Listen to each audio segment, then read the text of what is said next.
Hello everybody and welcome. In this video I'm going to show you how to disconnect your earbuds Creative Outlier Air from your Android device.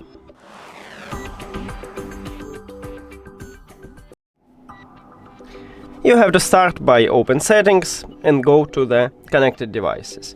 And we have a few options how to disconnect your earbuds.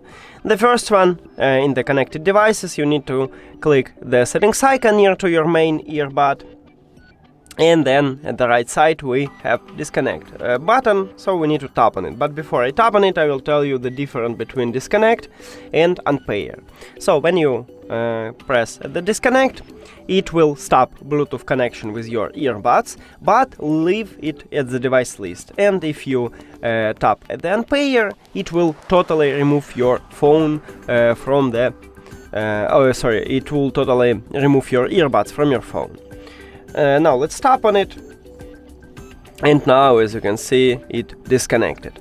But also the second option is to put your earbuds to the charging case. So just put it,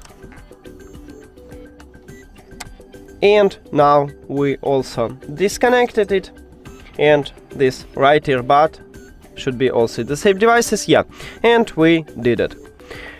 That's it.